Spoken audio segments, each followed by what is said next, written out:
Bonjour à toutes et à tous, et bienvenue sur Projet du Maroc. Aujourd'hui, nous avons une actualité qui fera rêver les amateurs de mobilité et de développement ferroviaire. Le Maroc s'apprête à franchir une nouvelle étape dans l'industrie du transport avec la construction prochaine d'une usine dédiée à la fabrication de rames de train. Une avancée qui pourrait bien transformer le secteur ferroviaire marocain et offrir de belles opportunités pour notre pays. Nous sommes le 12 novembre 2024, et c'est parti pour notre analyse. En réponse à une question du groupe parlementaire istiklalien de l'unité et de l'égalitarisme, le ministre Kayou a récemment annoncé que cette future usine aura pour objectif de fournir des rames de train à l'Office national des chemins de fer, notre ONCF. Le ministre a précisé que l'usine ne servira pas uniquement le marché marocain, elle a également pour vocation d'exporter vers plusieurs pays africains.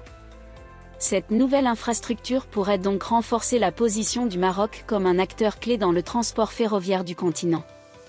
Au cœur de cette transformation, il y a un contrat-programme ambitieux signé entre l'État et l'ONCF.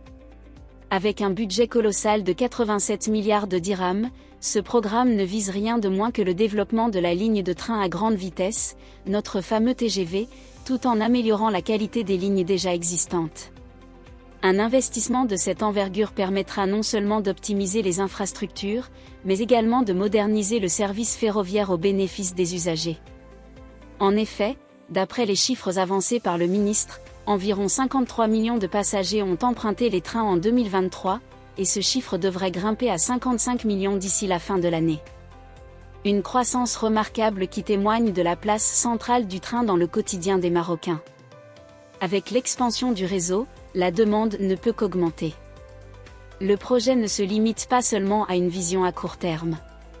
Dans une réponse adressée au groupe socialiste opposition Itiadi, Kayou a détaillé le plan 2040 de l'ONCF, qui comprend des objectifs ambitieux et précis, la création de 1300 km de lignes à grande vitesse et 3800 km de lignes classiques. Cela permettrait de connecter 43 villes marocaines au réseau ferroviaire, contre seulement 23 actuellement. Imaginez un peu, grâce à ces nouvelles lignes, c'est 87% de la population marocaine qui pourrait bénéficier du transport ferroviaire, contre 51% aujourd'hui. Une avancée considérable qui facilitera les déplacements tout en renforçant la cohésion économique entre les régions. Le ministre a également précisé que la future ligne à grande vitesse reliant Kenitra à Marrakech pourrait réduire le temps de trajet à seulement 3 heures, une performance impressionnante qui renforcera l'attrait du transport ferroviaire pour les voyageurs et dynamisera le tourisme intérieur. Merci de nous avoir suivis sur Projet du Maroc. Si vous avez apprécié cette analyse, n'hésitez pas à liker cette vidéo et à vous abonner pour ne manquer aucun épisode. Et surtout, partagez vos impressions dans les commentaires.